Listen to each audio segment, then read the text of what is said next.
Muy buenos días a todos nuestros estimados hermanos, amigos, todos los oyentes de esta página del Movimiento Misionero Mundial. Les saluda el pastor Vladimir Burgos, quien les da la cordial bienvenida a un nuevo culto de escuela dominical en esta mañana preciosa que el Señor nos permite, que el Señor nos concede.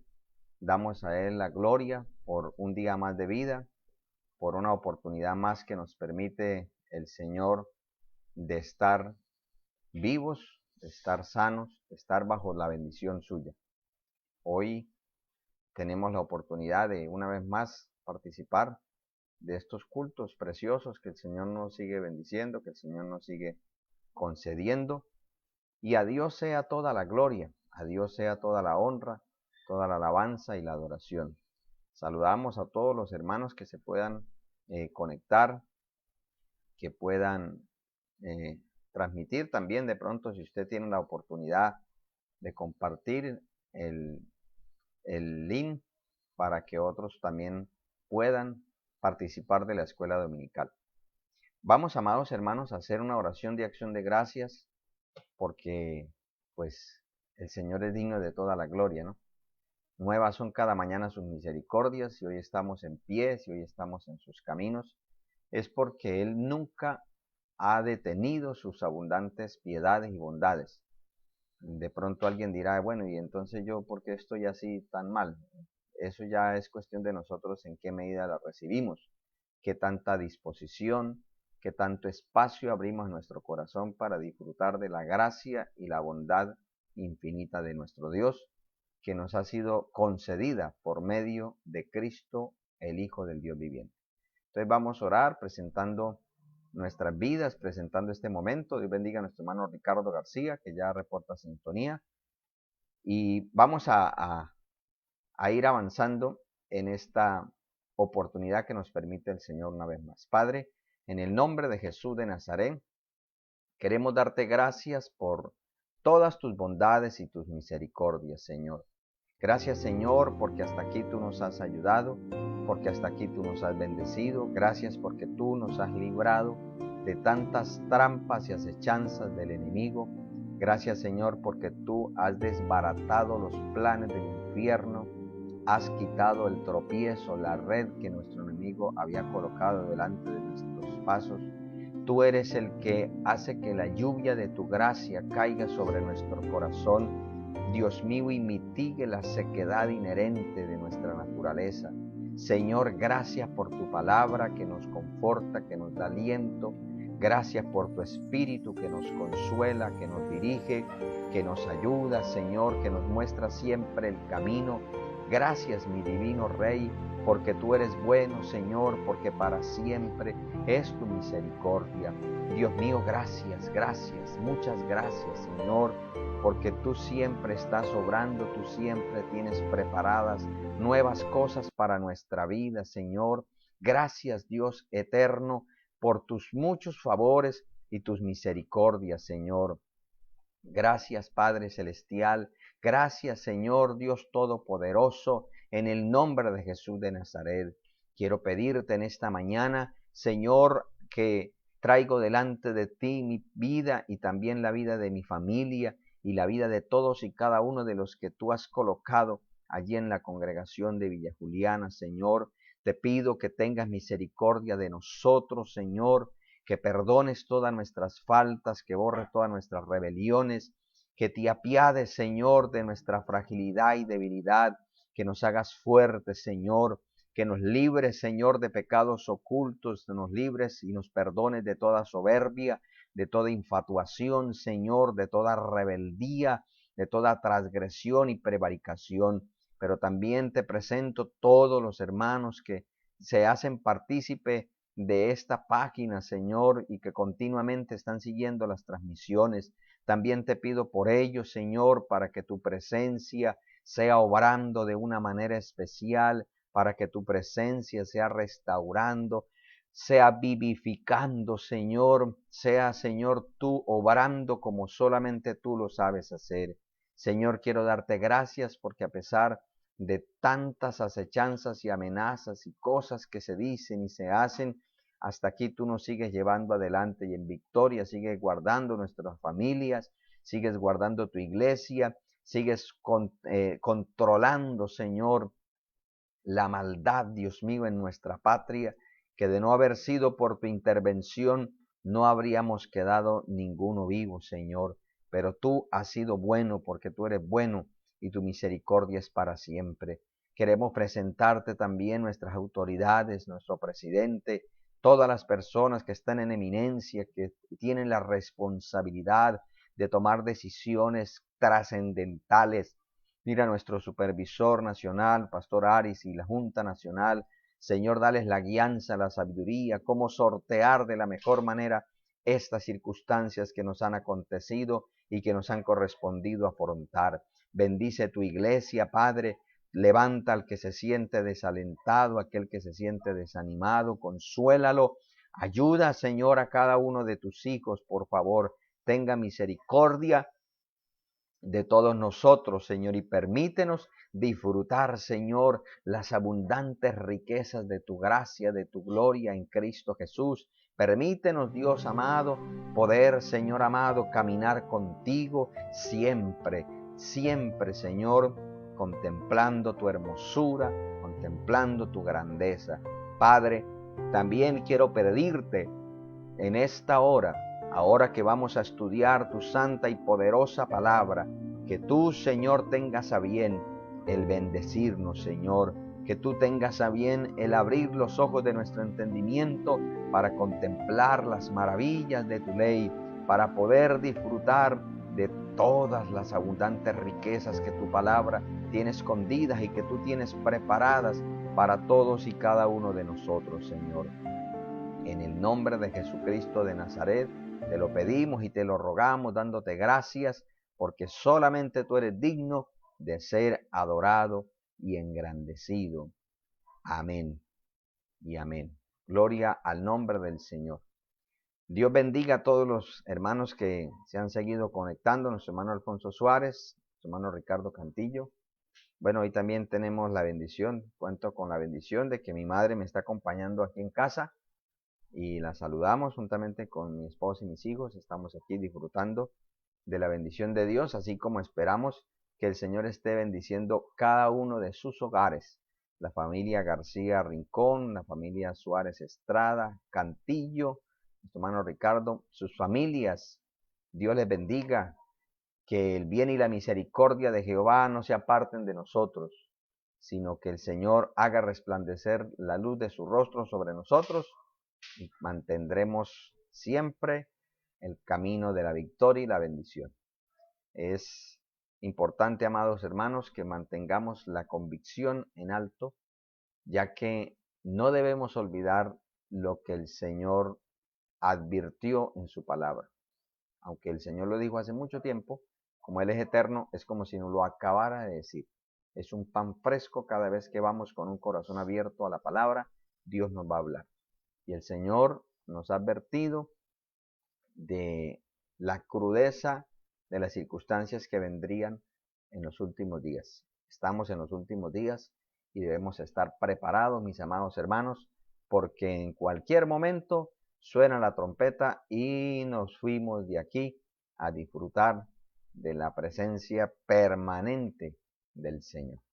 Amados, en esta mañana vamos a leer la palabra de Dios y hoy pues continuaremos con el estudio del libro de los Hechos y vamos a leer en el capítulo 21 versículos 1 al 4 y vamos a estudiar la Biblia bajo ese tema, regreso a Jerusalén.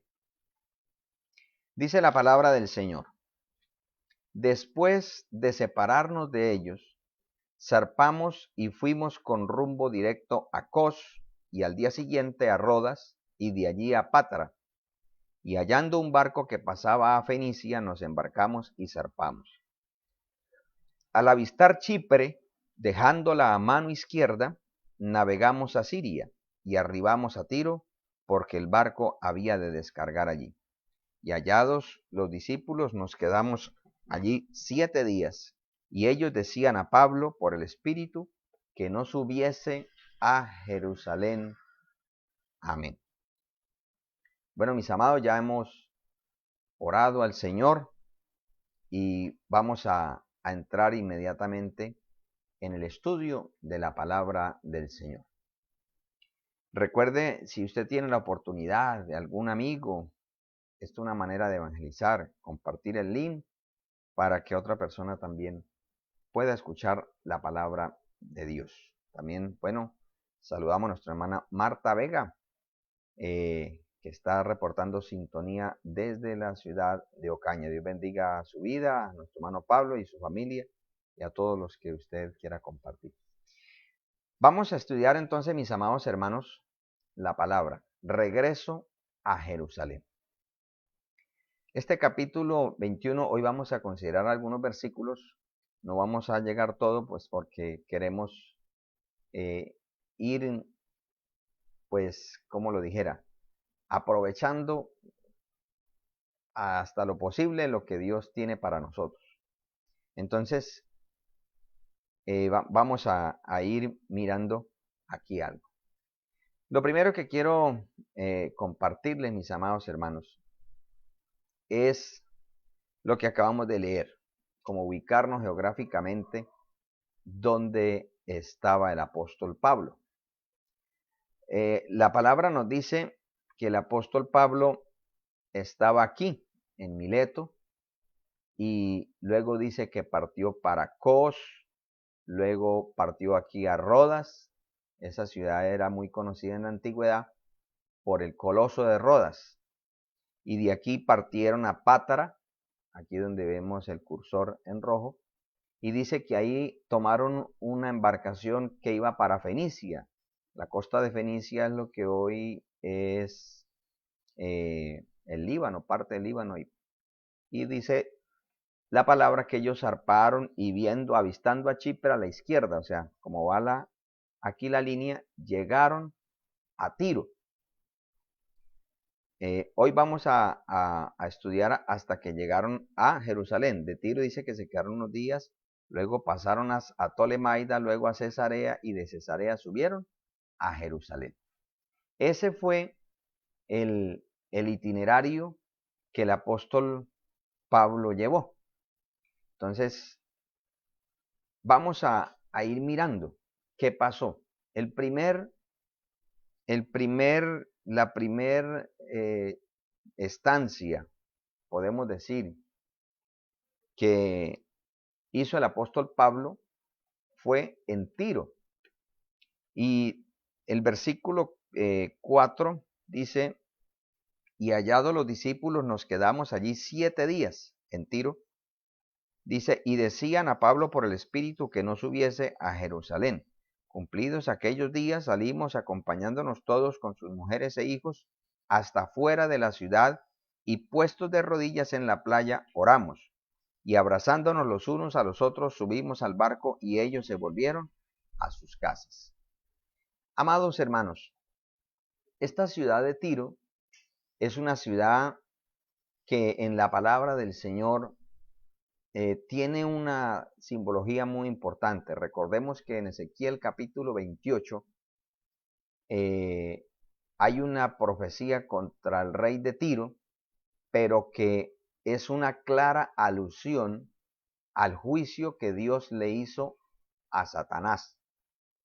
Cuando usted estudia, el Señor, por eso alguien desde el punto de vista del lenguaje, ha dicho que el libro más rico y exquisito en todas las figuras literarias y en todo lo que tenga que ver con la literatura es la Biblia. Entonces, como el inspirador es Dios, ¿quién le puede ganar al Señor? Las profecías, por no decir que todas, que vemos, tuvieron un destinatario real, pero que su mensaje y la posición y acción que tenía y ejecutaba la persona a quien iba dirigido, eso iba a repercutir en el tiempo. Es decir, en otro momento con otras personas que llenaran la misma medida iban a encajar también. Entonces, yo quiero mostrarles un momento aquí qué pasó con Tiro. Tiro, esa era la imagen que tenía Tiro en la antigüedad. Cuando usted lee el capítulo 27 de Ezequiel, hay una serie de sentencias contra Tiro. Una de ellas dice que Dios la raería y que se convertiría en tendedero de redes para pescar.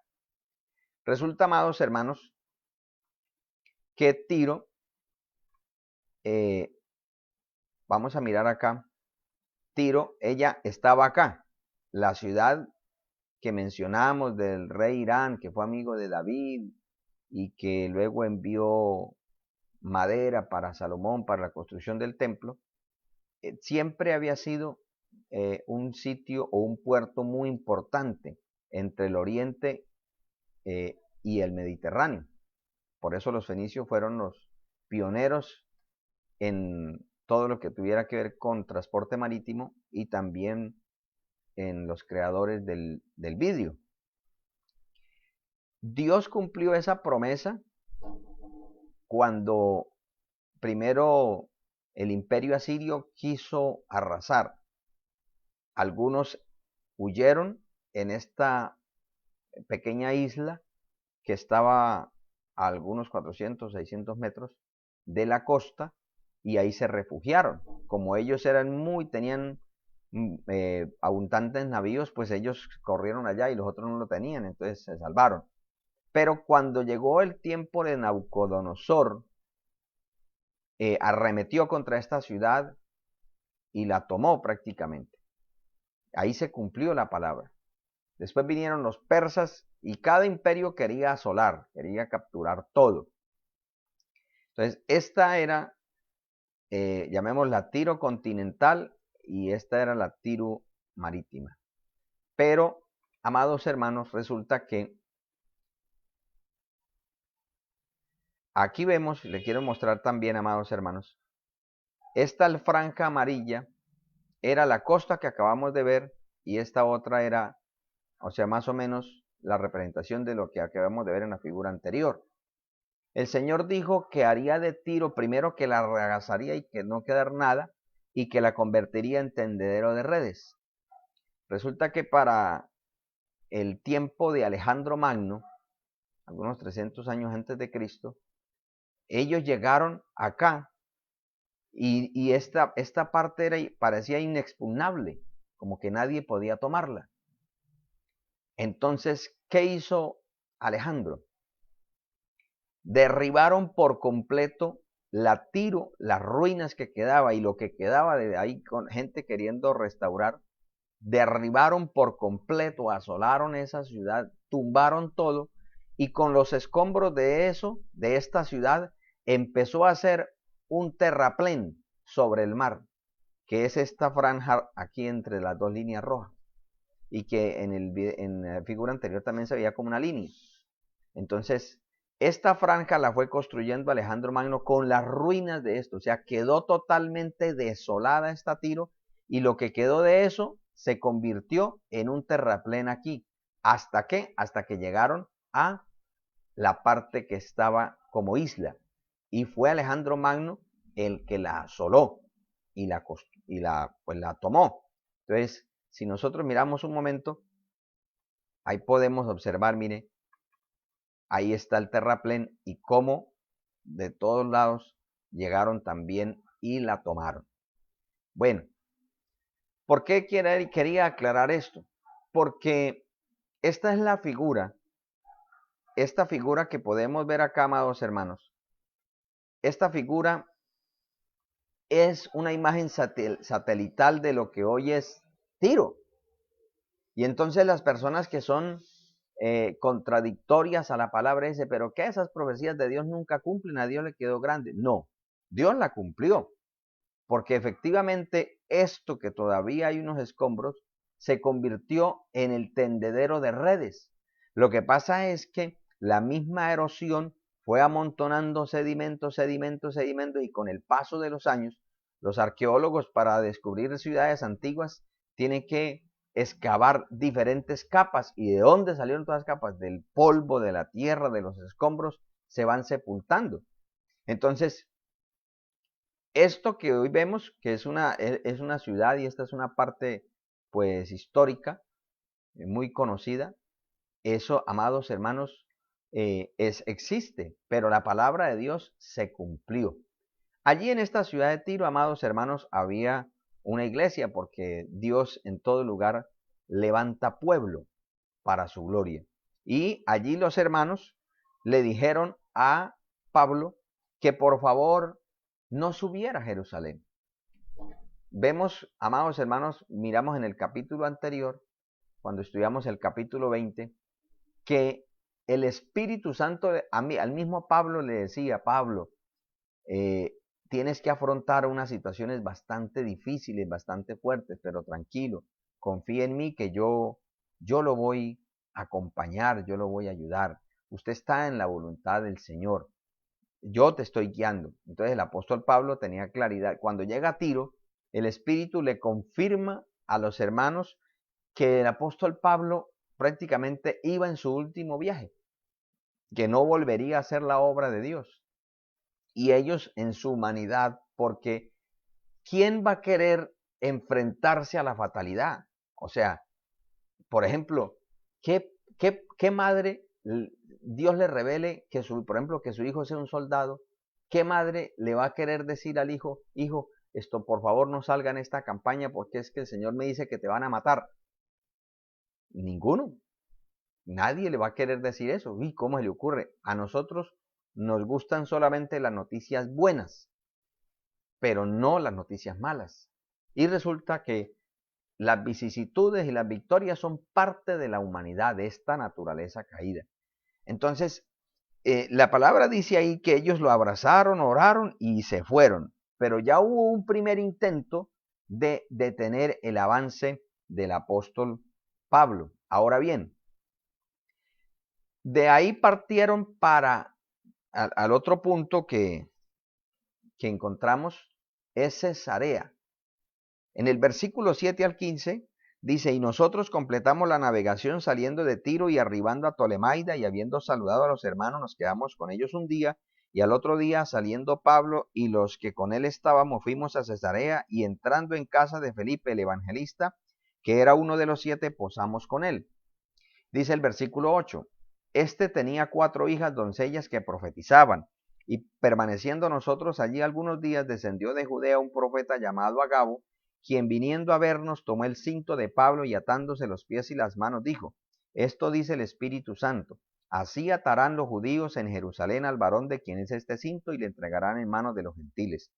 Al oír esto, le rogamos nosotros y los de aquel lugar que no subiese a Jerusalén. Entonces Pablo respondió: ¿qué hacéis llorando y quebrantándome el corazón? Porque yo estoy dispuesto no solo a ser atado, mas aún a morir en Jerusalén por el nombre del Señor Jesús. Y como no le pudimos persuadir, desistimos diciendo: hágase la voluntad del Señor. Después de esos días, hechos ya los preparativos, subimos a Jerusalén. Poderoso es el nombre del Señor. Aquí en Cesarea, que primero dice la Biblia que entraron en Tolemaida, pero se quedaron un solo día. Ahí el saludo y siguieron. Pero aquí en Cesarea se quedaron más tiempo. Por eso hubo otra estancia acá. Y dice que posaron en casa de Felipe, el evangelista. Le colocaron ese seudónimo de cariño, el evangelista.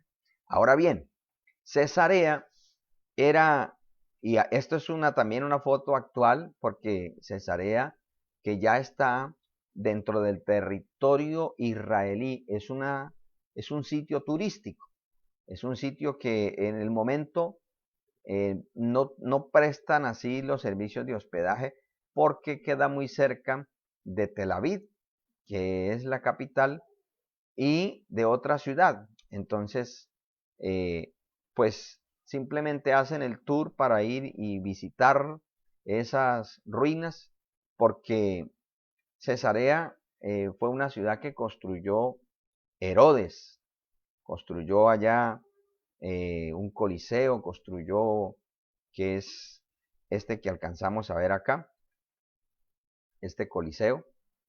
También construyó como una piscina natural aquí, construyó un acueducto que traía el agua desde el Monte Carmelo. Que, o sea, este hombre fue un gran constructor, un arquitecto. Construyó muchas cosas que hasta el día de hoy, pues han sido restauradas, pero que son un icono de la arquitectura. Pero, ¿qué podemos encontrar aquí en Cesarea, amados hermanos? Vamos a mirar. En Cesarea, el apóstol Pablo, número uno, él se hospeda en la casa de Felipe. Felipe el evangelista le dio hospedaje a él y a los compañeros de viaje. Recordemos que en la antigüedad no habían hoteles, más bien habían poquitos, que como encontramos en el Evangelio según San Lucas, del samaritano que llevó al mesón, o como cuando llevaron a presentar al Señor, bueno, que necesitaban registrarse José y María y vino el nacimiento del Señor, y dice que no se halló lugar en ellos en el mesón. El mesón era como lo que hoy podemos decir un hotel de viaje. No eran muchos, pero los hospedajes se hacían en las casas. Entonces, allí Felipe tenía 4 hijas que Dios las usaba con espíritu de profecía. Y también descendió allá un profeta, o sea, una persona que había recibido o que tenía el ministerio de profeta, que se llamaba Agabo. El profeta Agabo hizo, que eso es una particularidad de los profetas, que son muy explícitos en sus profecías. Él mismo se ata y dice, esto van a hacer. Y dice, esto dice el Espíritu Santo que le van a hacer a quien es el dueño de este cinto. Y imagínese esa confrontación emocional que podía estar sobrellevando el apóstol Pablo. Primero el Espíritu Santo le dice que le van a venir pruebas y tribulaciones, cárceles y prisiones. Luego los hermanos, inspirados por el Espíritu Santo, le dicen, Pablo, pero yo le recomendaría que no suba a Jerusalén. Yo sé que usted tiene voto, y que usted viene desde Acaya haciendo el esfuerzo para llegar a Jerusalén antes de Pentecostés, pero es que el ambiente está bastante caldeado y usted va a ser el elemento que van a consumir. Pero listo, salió de Tiro, llegó a Cesarea, a la casa de Felipe, se hizo una pequeña convención ahí y nuevamente viene Dios a confirmar a través de otros instrumentos el peligro que iba a afrontar el apóstol Pablo. Pero es muy importante aquí lo que hace el apóstol Pablo, y es que él coloca como preeminente la convicción sobre la emoción. Pablo, como cualquier ser humano, él sabía del peligro, él lo que estaba era recibiendo la confirmación del peligro que le acechaba. ¿Y quién más para percibirlo que él mismo? Pero Pablo entendía que él no iba a Jerusalén por capricho, sino por dirección de Dios. Y hasta ese momento el Señor le había enseñado que nada ni nadie le iba a detener en su propósito y que tampoco le iba a evitar los perjuicios o tragedias que se suscitaran en el camino. Entonces, mire, amados hermanos, que nosotros debemos aprender de la actitud del apóstol Pablo, porque las convicciones deben estar por encima de las emociones, de los comentarios.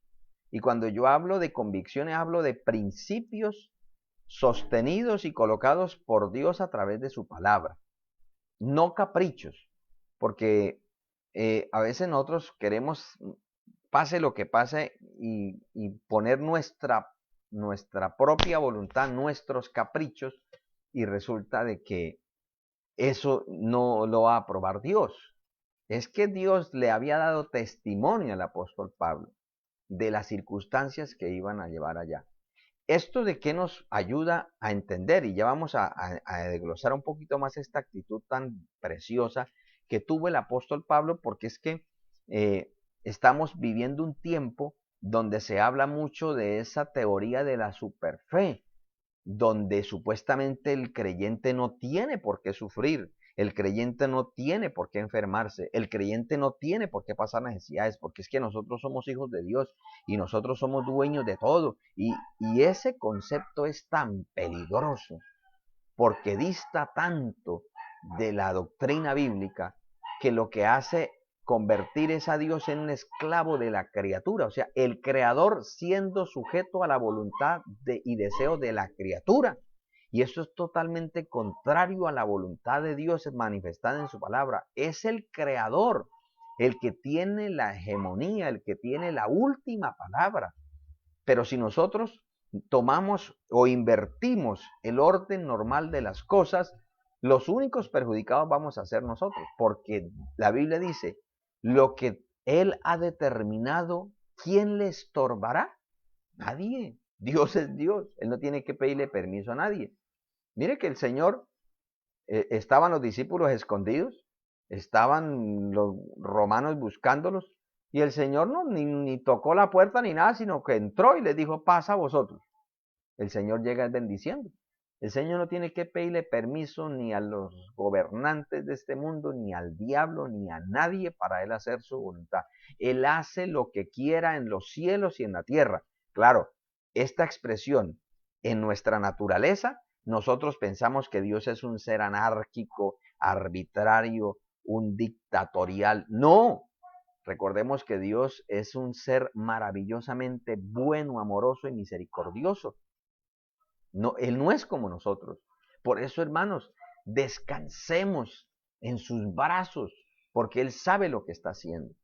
Entonces, al apóstol Pablo, los discípulos, aún el profeta, estas doncellas que Dios las usaba, Dios no era que era de pronto emoción de ellas, no. Era el Espíritu Santo que les estaba diciendo. Pero vamos a mirar algo muy importante, porque aquí el apóstol Pablo, quien es el protagonista de la historia, Dios permitió todo esto para enseñarnos a nosotros que hay que seguir por el camino que Dios trace, a pesar de que Dios tenga a bien confiarnos que vienen momentos difíciles. Entonces, les quiero presentar esto, amados hermanos. ¿Cuál fue la actitud correcta del apóstol Pablo? El apóstol, en el versículo 13, el apóstol les dice, ¿qué hacéis llorando y quebrantándome el corazón? O sea, el apóstol Pablo les está diciendo, ¿por qué ustedes actúan así? ¿Por qué ustedes están de esa manera que no entiendo? ¿Por qué ustedes, por qué me quieren afligir el corazón? ¿Por qué me quieren hacer sentir mal? ¿Por qué ustedes actúan así? No comprendo la razón de su proceder. Pero el apóstol Pablo, amados hermanos, él tenía muy claro por qué razón él actuaba así. Porque él ya había recibido confirmación de Dios. Él ya había recibido esa confirmación de Dios. Entonces el apóstol Pablo sí sabía lo que estaba pasando. Él sí sabía que Dios era el que le había colocado esa orden, llamémoslo así, de avanzar hacia Jerusalén. Porque es que el término quebrantar en el griego, el apóstol Pablo le dice, ustedes ¿por qué me están triturando juntos? O sea, ustedes están haciendo que ese dolor suyo natural de una emoción se mezcle con el mío, que yo también como humano, pues a mí no me gusta pasar por dificultades, ya he pasado por bastantes y me esperan más. Entonces yo humanamente, yo no quiero eso, pero me fortalece la convicción de que el Espíritu me da testimonio de que Él me está guiando. ¿Ustedes por qué me trituran? ¿Ustedes por qué me tienden a desanimar? ¿Por qué me quieren derrumbar esa convicción, ese principio que Dios ha colocado?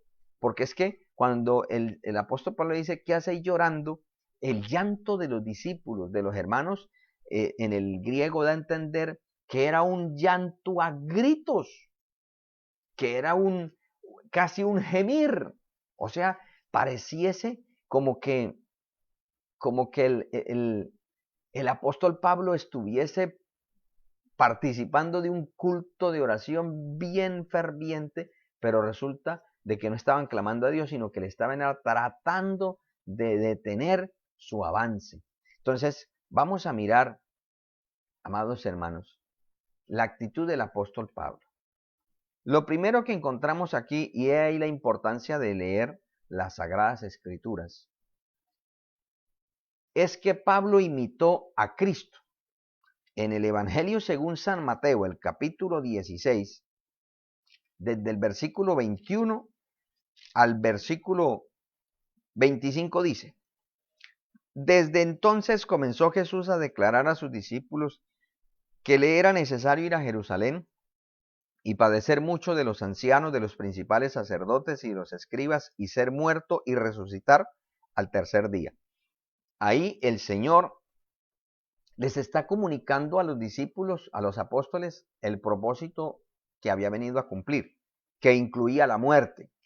Pero mire lo que aparece, versículo 22. Entonces Pedro, tomándolo aparte, comenzó a reconvenirle diciendo: Señor, ten compasión de ti. En ninguna manera esto te acontezca. Pero él, volviéndose, dijo a Pedro: Quítate delante de mí, Satanás, me eres tropiezo, porque no pones la mira en las cosas de Dios, sino en las de los hombres. Entonces Jesús dijo a sus discípulos: Si alguno quiere venir en pos de mí, niéguese a sí mismo, tome su cruz y sígame, porque todo el que quiera salvar su vida la perderá. Aquí el término salvar no habla de salvación espiritual, sino de evadir una circunstancia adversa que está en el camino.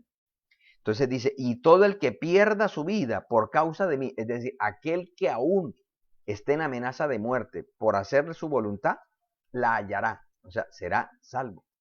En algunas ocasiones, esta salvación incluye la salvación literal, es decir, muchas veces, el enemigo quiere usar circunstancias de amedrentamiento para que como iglesia nos detengamos y no hagamos su obra, no hagamos su voluntad.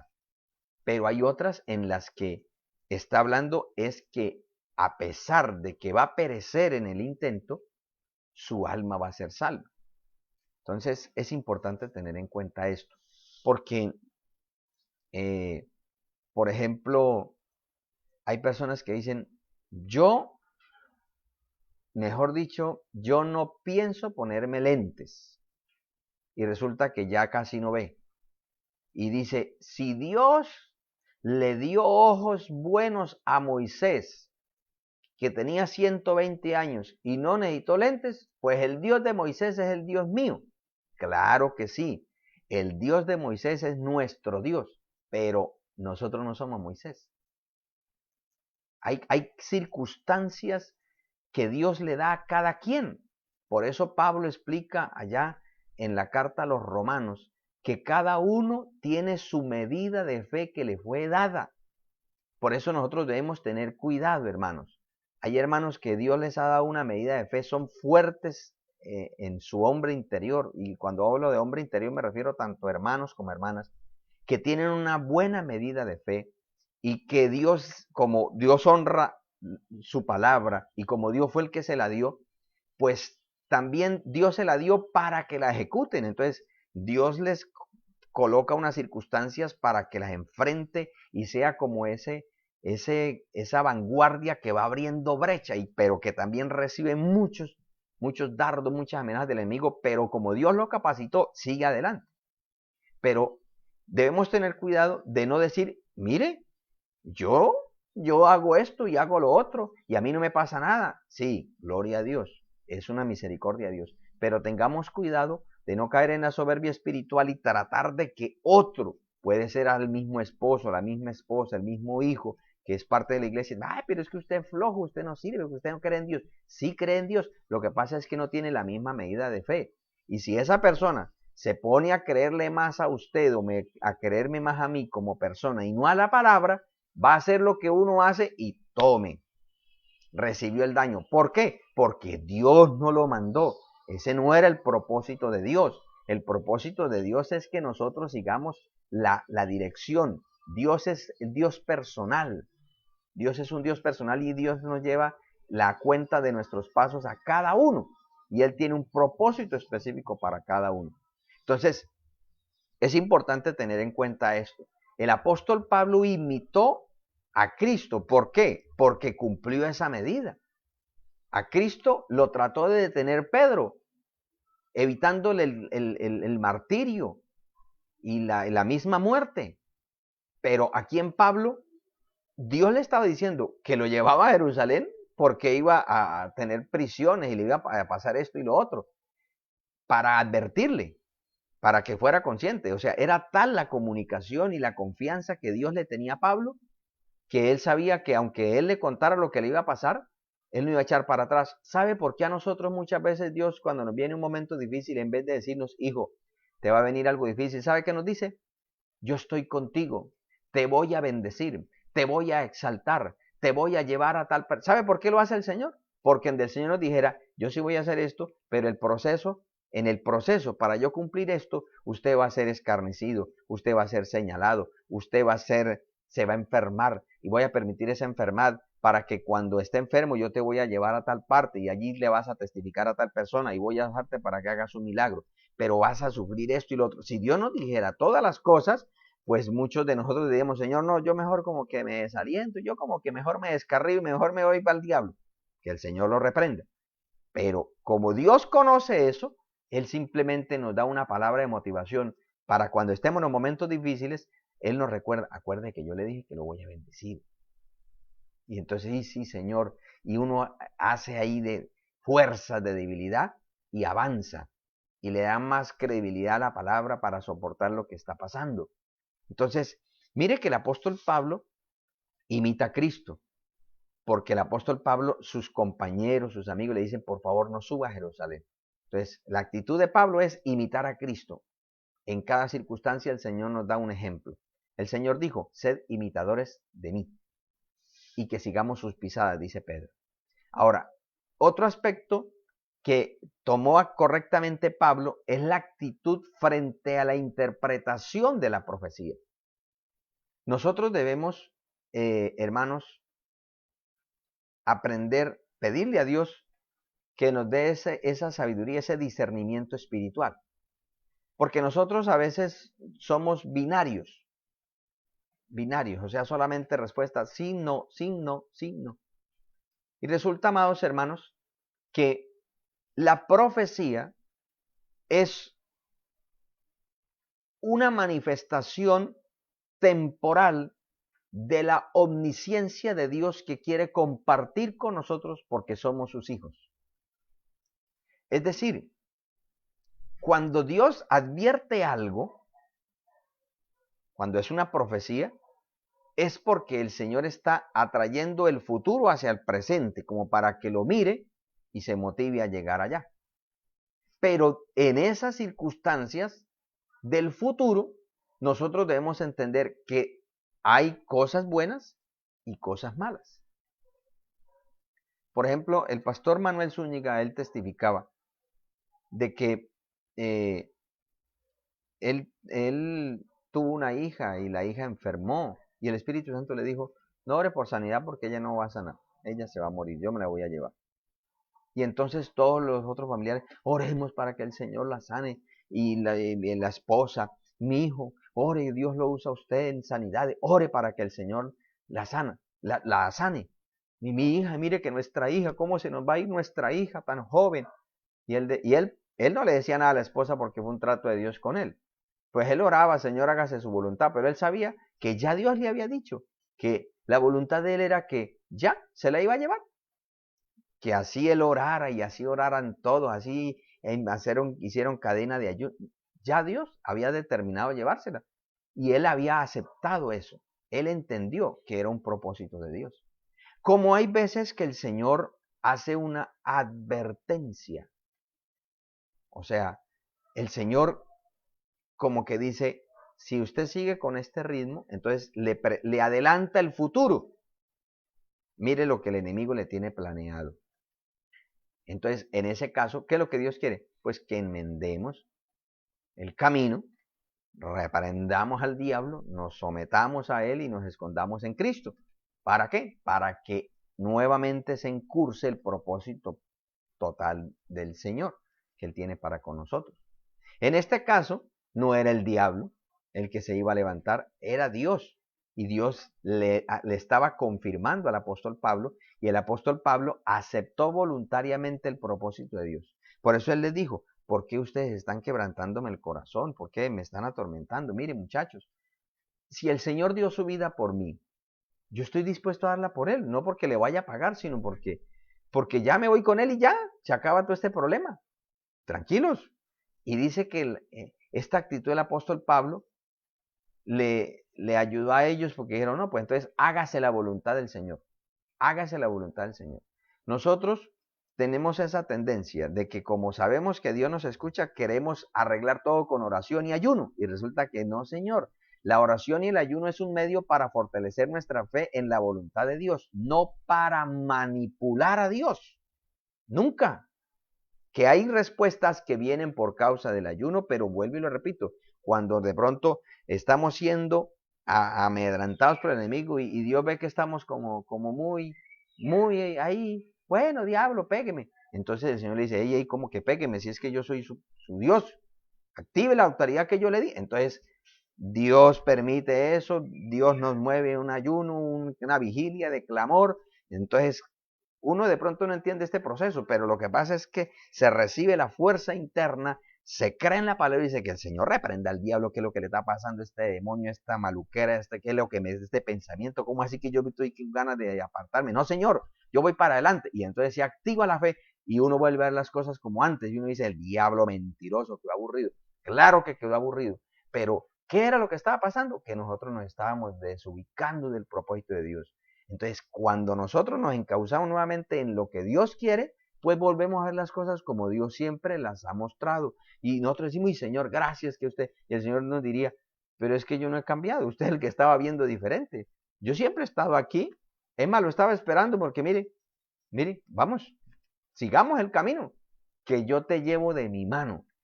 Siempre Dios nos dará la victoria. Entonces, cuando nosotros, amados hermanos, aceptamos el propósito de Dios con una actitud voluntaria, el Señor nos va a bendecir. Y mire que esto le sirvió de enseñanza a los discípulos, al profeta Gabo, porque por encima de cualquier profecía está la voluntad de Dios.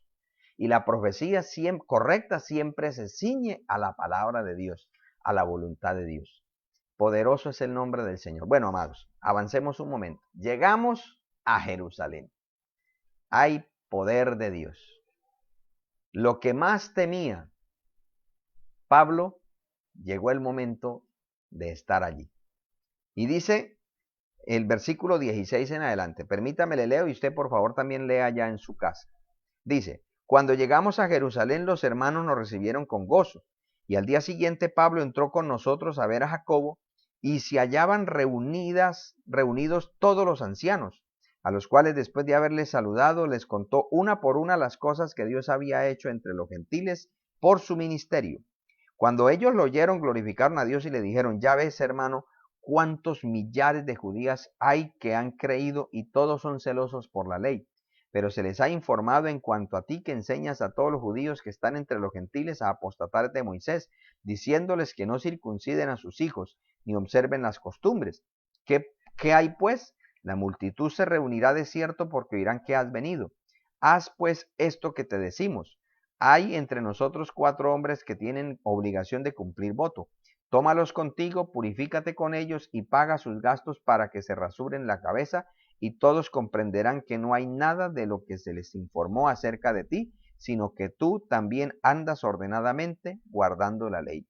Pero en cuanto a los gentiles que han creído, nosotros les hemos escrito determinando que no guarden nada de esto, solamente que se abstengan de lo sacrificado a los ídolos, de sangre, de ahogado y de fornicación. Bueno, qué buena es la palabra del Señor, qué bueno es el Señor y su misericordia. Aquí, amados hermanos, en el regreso a Jerusalén, en el punto final de esa travesía que arrancó Pablo desde Acaya, pasó por Macedonia y luego por Asia y todo lo que hemos estado mirando, ya llegó a Jerusalén. Llegó al punto donde el Espíritu Santo le dijo que le venían tribulaciones, pruebas. Como Dios es experto en sofocar todos esos altibajos emocionales y conflictos internos que nosotros como humanos tenemos. Entonces, lo primero que encontramos aquí es que cuando Pablo llega a la iglesia de Jerusalén, esa iglesia que antes le criticaba, esa iglesia que antes no le creía, esa iglesia que antes en vez de apoyarle le menospreciaba, ahora Dios permite que esta iglesia lo reciba bien. Dice que lo recibieron con gozo, o sea, se alegraron internamente que Pablo había regresado a Jerusalén. ¿Y qué más encontramos aquí? Mire esta actitud del apóstol Pablo. Pablo, el gran apóstol Pablo, llega a Jerusalén y él no era la máxima autoridad de la iglesia. La máxima autoridad de la iglesia era Jacobo. Y cuando Pablo llega a Jerusalén, él le rinde cuentas. Pablo no se engrandecía por el ministerio tan espléndido que le había dado, ni por la grandeza de señales, de prodigios que Dios hacía con él. No, él entendía que la autoridad es la autoridad y que la autoridad no depende de cuánto Dios lo respalde y lo use, sino a quién Dios coloque.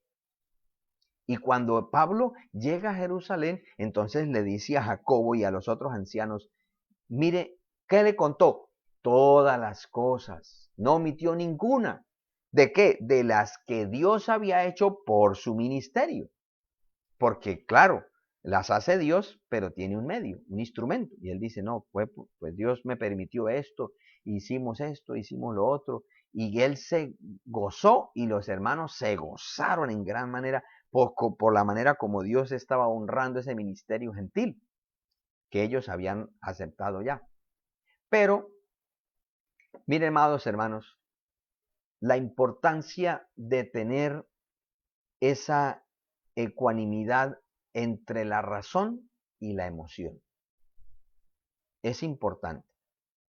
Por ejemplo, nosotros debemos gozarnos en una campaña que se hacían. Por ejemplo, se hacían campañas y bueno, uno veía bastante gente y algunas personas, algunas veces más, otras veces menos, pasaban al altar y uno debe cuidarse, decir, no, se convirtieron 100. No, ¿sabe cuándo se va a verificar que se convirtieron? 8 días después, a ver cuántas personas van a la iglesia o cuántas personas aceptaron que se les visite. Porque pasaron al frente 10 o 100 o 200, pero se convirtieron solamente los que realmente siguen el camino del Señor. Entonces, uno debe mantener ese equilibrio para no decir, uy, no, pero vea, 100. Y uno dice, uno de pastor, tener cuidado en decir, no, hice una campaña y se convirtieron 100. Hay que verificar si se convirtieron. Hay que verificar si realmente aceptaron a Cristo o no. Entonces, mire que el apóstol Pablo le cuenta todo eso y resulta que Jacobo y los ancianos le dicen, nos gozamos en gran manera. Muy precioso eso que Dios hizo allá. Pero hay un problema aquí en Jerusalén. Pablo resulta que eso que Dios hizo a través suyo entre los gentiles, a los de aquí les ha causado muchísima molestia. Y eso era tomar una decisión lógica. No era simplemente Jacobo no le dijo, Pablo, el diablo está alborotado y nos tocó meternos en un retiro de 40 días para que el diablo sea callado. No, ellos dijeron, aquí hay un problema y no es del diablo. El diablo utiliza una circunstancia que ya vamos a mirar, pero es una circunstancia real que hay que enfrentar. Y entonces el Jacobo le da una advertencia de un posible complot en su contra por parte de los religiosos judíos. ¿Y qué es eso que encontramos aquí? Que, hermanos, esto hay que aprenderlo y debemos tener cuidado nosotros también. La religión sin ciencia espiritual es más peligroso que la maldad ignorante. Hace más daño a la iglesia alguien que no quiere vivir para Dios o está en una secta, en una herejía o está en apostasía, que una persona que no conoce nada del Señor. Porque una persona que no conoce nada del Señor al menos respeta el culto, respeta la palabra. Pero quien está en un error, en una doctrina herética, o apostató, o se descarrió, esa persona no tiene el mínimo temor de hablar contra Dios y su palabra. Y mire de que el apóstol Pablo lo experimentó. El apóstol Pablo estuvo en toda esa tierra gentil y la gente se gozaba. Pero ¿quiénes eran los que se amargaban? Los judíos, los religiosos. Porque el apóstol Pablo en la carta a los romanos dice, yo doy testimonio de los de mi nación, que son celosos, pero sin ciencia, sin conocimiento de Dios. O sea, solamente se basan en algunos ritos, pero no conocen al Dios que ordenó en su momento esos ritos y por qué los ordenó. Entonces Pablo da unas aclaraciones acá. Pablo ni apostató ni motivó que la gente despreciara la ley. No. Pablo lo que hacía era explicar que Cristo cumplió la ley. O sea, si Cristo logró cumplir la ley, Él está superior a la ley. Pero Pablo nunca dijo, voten la ley. Nunca. Lo que pasa es que los judíos tampoco guardaban la ley. Ellos lo que se habían vuelto era religiosos. Ellos guardaban era ritos, mas no la ley, mas no el espíritu de la ley. Y es que el término apostatar habla de una deserción de la verdad, o sea, apartarse de la verdad. También tiene un sinónimo de lo que significa el divorcio, por eso Dios no se agrada del divorcio, porque es que un divorcio es fragmentar una unidad compuesta. Eso es como una manera fácil de entender esto, es usted lo puede hacer. Tome tres barritas de plastilina, que es lo que es el matrimonio.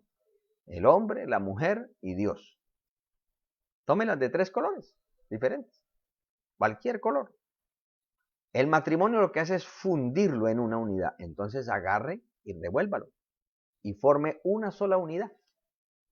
Después de que ya lo haya mezclado, entonces, por favor, extráigame un color de esa barra, si puede, y déjela aparte. Eso es el divorcio. Si es capaz, pero es imposible porque ya se formó una unidad. Lo que Dios juntó no lo separa el hombre. Y esto habla de apostasía porque la apostasía es rebelarse contra Dios. Y también apostatar habla de instigar a la revuelta, o sea, motivar a la rebelión. Dios nunca, jamás estará de acuerdo con la rebelión.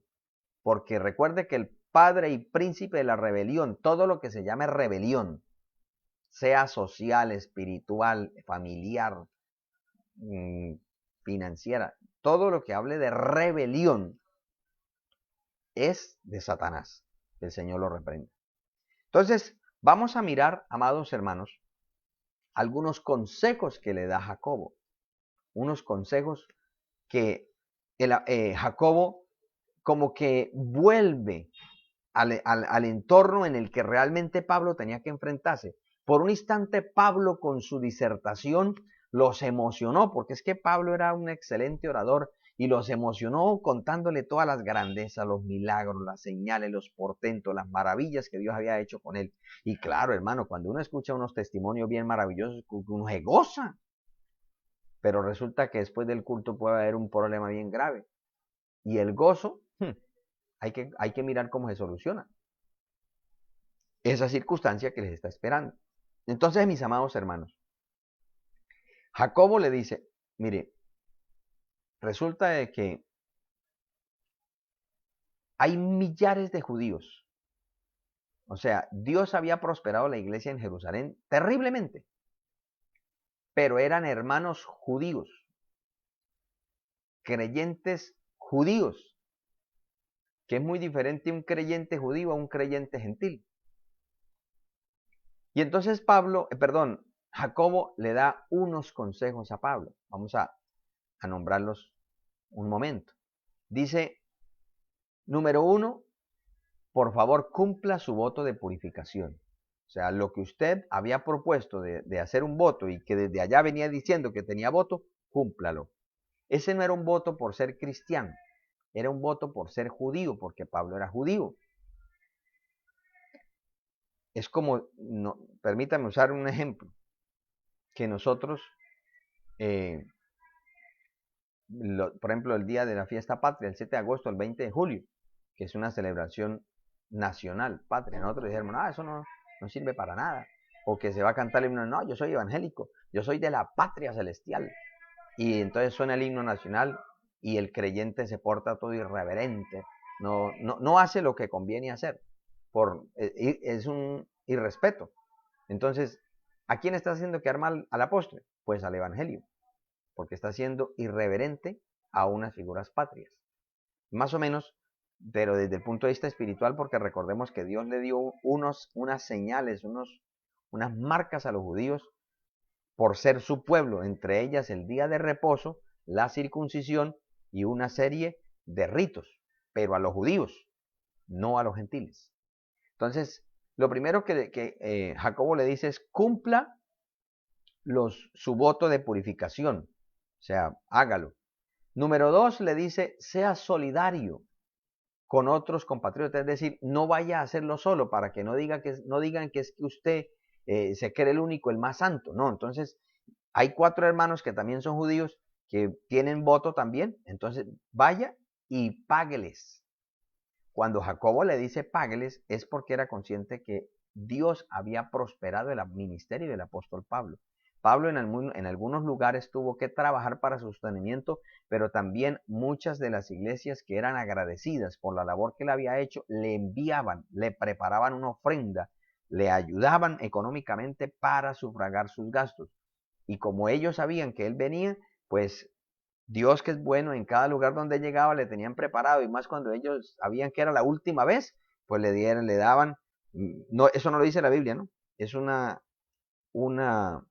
pensamiento natural, porque la gran mayoría habían aprendido a ser agradecidos con Dios, entonces le daban una ofrenda especial porque sabían que era el último culto que iban a tener al apóstol Pablo. Entonces, cuando llega a Jerusalén, Dios, que todo lo sabe, ahí le dijo a Jacobo, págueselo usted, para que la otra entente entienda que usted no solamente quiere hacer las cosas, sino que todavía apoya para que otros obedezcan.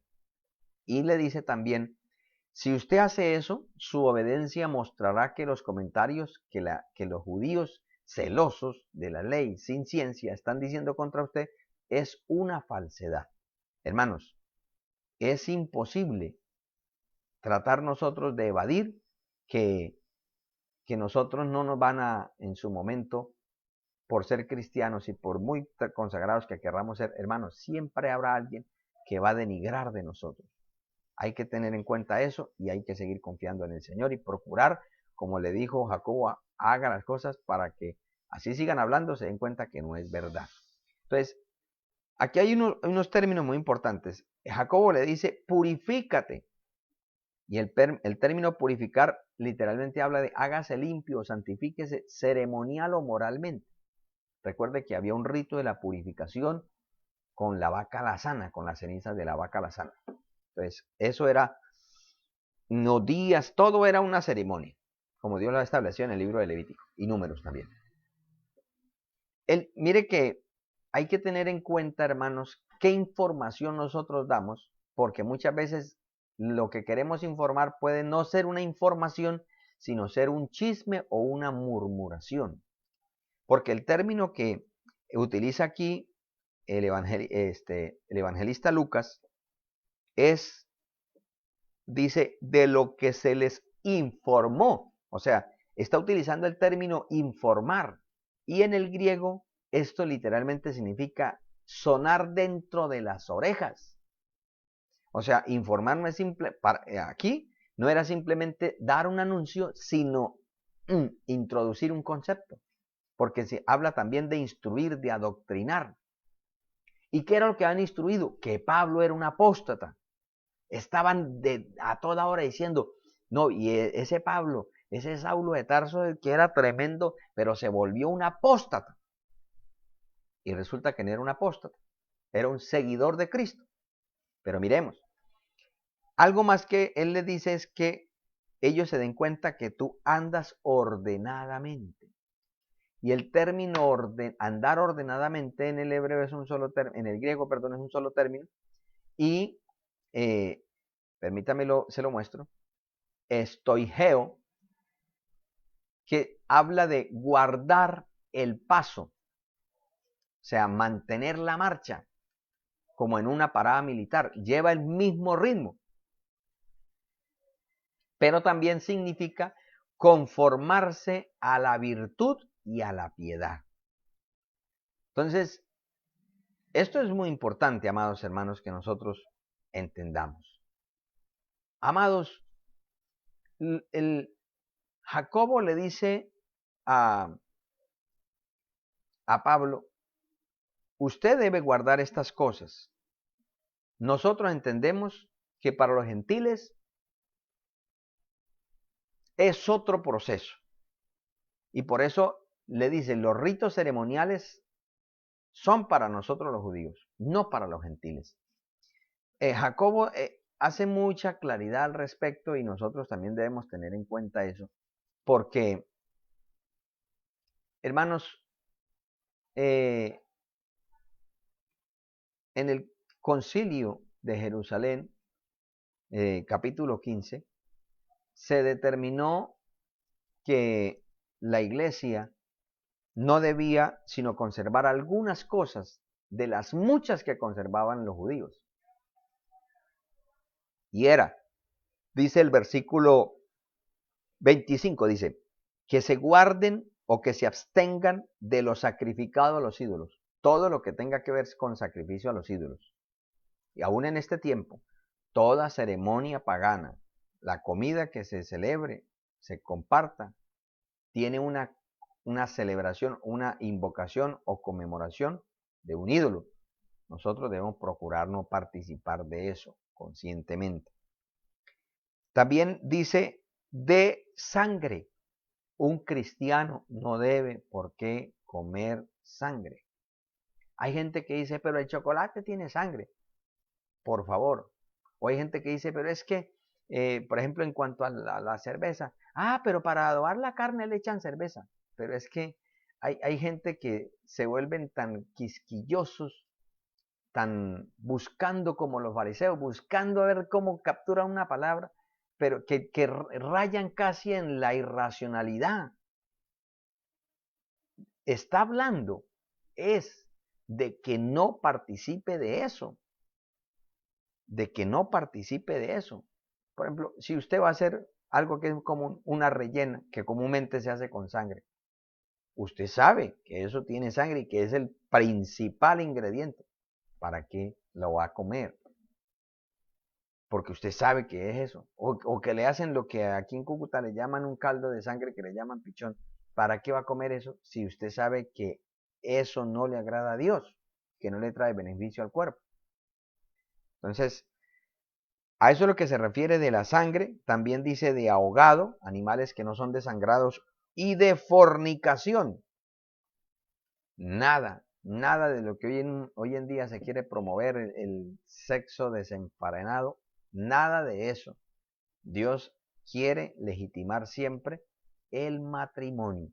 Entonces, mis amados hermanos, el apóstol Pablo tiene esta interlocución con las autoridades de Jerusalén y está recibiendo esa confirmación. Pablo, me imagino yo, él está gozoso porque dice, Señor, todo lo que usted me dijo, así es.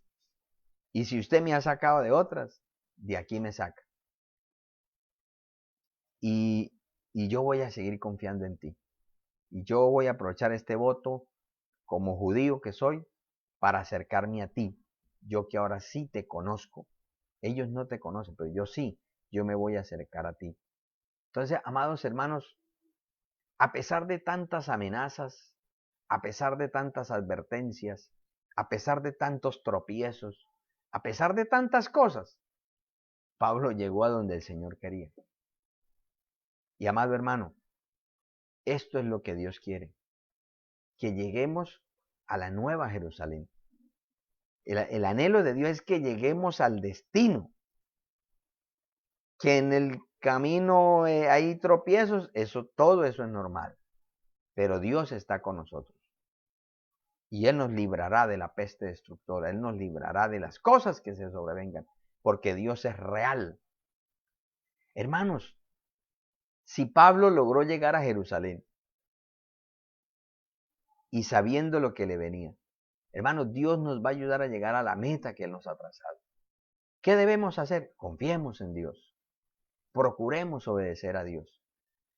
Que se le levantó un problema interno de desaliento. Bueno, saque fuerzas de debilidad y diga, no, yo en Cristo soy más que un vencedor y voy a creer. He estado peor, es más, estuve peor que nunca porque estaba muerto en delito y pecado y Dios me salvó. Y levántese. Que tiene problemas en su hogar, con su cónyuge, con sus hijos. No importa, siga adelante, vivamos el día a día. Hay que creer y Dios nos va a llevar a la meta. Dios se encargará. Que tengo conflictos, amenazas en el trabajo, que tengo esto, que tengo lo otro. Confiemos en Dios. Confiemos en Dios. Que Dios quiere llevarnos a la meta propuesta por Él. Él nos quiere llevar a la meta donde Él quiere que estemos. Amados hermanos, el Señor siempre quiere obrar. El Señor siempre quiere tratar de que nosotros podamos de caminar con Él. Siempre el Señor querrá, hermanos, bendecirnos de una manera muy especial. Yo quisiera en esta hora hacer una oración de acción de gracias por esta palabra y también quiero presentarle las peticiones de todos y cada uno de ustedes, la que ustedes tengan en su corazón. Vamos a presentársela en esta hora al Señor. Le invito para que hagamos una oración. Padre Celestial, en el nombre de Jesucristo de Nazaret, quiero darte muchísimas gracias por tus muchos favores y por tus misericordias. Señor, tú eres bueno y para siempre es tu misericordia. Padre, quiero pedirte que así como tú siempre cuidas de tu creación, de la naturaleza, y tú a través de los diferentes ciclos la renuevas y la restauras, tú nos permitas siempre recibir ese refrigerio para nuestra vida. Ayúdanos, Señor, a descansar en ti para seguir siempre adelante, para que, Señor, podamos caminar de tu mano hacia la victoria, que podamos, Señor, siempre seguir confiando en tu poder. Padre, por favor, responde al clamor, a la necesidad que hay en cada corazón de los que estamos conectados en esta hora. Te pido por cada familia de la iglesia, cada familia de los que se conectan a esta transmisión, para que tú nos bendigas siempre, pero en especial en esta semana, Señor, tú nos des la victoria, tú nos des, Señor, la dirección para ver grandes proezas de parte tuya. Bendícenos, Padre Celestial, en el glorioso nombre de Jesucristo de Nazaret. Dios mío, ayúdanos a serte fieles. Ayúdanos, Dios eterno, a disfrutar de tus ricas y abundantes bendiciones. Ayúdanos, Señor, porque queremos disfrutar de tu presencia, queremos disfrutar de tu poder. Señor, obra de una manera especial, obra de una manera poderosa como solamente tú lo sabes hacer. Señor, tenga piedad de nosotros y bendícenos. Sana al que está enfermo. Quiero pedirte de una manera muy especial por nuestra hermana Ana Lazo, para que tú pongas tu mano poderosa sobre ella y la sanes en el nombre de Jesús. Señor, trae un equilibrio a todos sus órganos. Haz un milagro, Señor, que ella pueda tener esa paz en todo su ser. Sánala, Señor. Aleja toda obra del mal en el nombre de Jesús de Nazaret. Y dale vida abundante, Señor, por el poder de tu palabra. Cada hogar, Señor, fortalécenos y bendícenos para continuar. Y permítenos seguir contemplando tus grandes proezas y maravillas. En el nombre de Jesús. Amén y amén. Gloria a Dios para siempre. Bueno, mis amados, antes de cerrar esta transmisión, quiero saludar algunos hermanos que se han conectado: Sandra Peñalosa, Oscar Bonilla, nuestra hermana Sandra Cero, Marina Ortiz, Joana Flores, Mildred Ortiz. Dios les bendiga a todos y cada uno de ustedes. Nuestro hermano Richard Bonilla, también a mi hermana Benilda Burgos, que ha reportado sintonía. Dios me les bendiga y muchas gracias por estar con nosotros en esta transmisión. Les invitamos, amados hermanos, para el culto de la tarde. A partir de las 5:30 de la tarde vamos a tener nuestro precioso culto evangelístico, y vamos a confiar en Dios que nos siga ayudando. A los hermanos de la iglesia les informamos que esta semana vamos a tener semana de oración, y hay una cadena de oración propuesta por el grupo Nisi para que no solamente las damas, sino todo el que, los caballeros, los jóvenes, todo el que pueda participar, se haga o se vincule, se haga uno en este proyecto para buscar la presencia del Señor, porque iniciamos prácticamente en esta semana un nuevo mes y queremos ver la gloria de Dios. A nosotros nos debe interesar lo que Dios tiene programado, y Dios siempre prepara grandes bendiciones para todos y cada uno de nosotros. Así que a partir de las 5:30, Dios mediante, estaremos iniciando la transmisión del culto de la tarde. Un feliz almuerzo, un feliz día para todos. Que la gracia y la misericordia del Señor nos acompañen siempre. Dios les bendiga.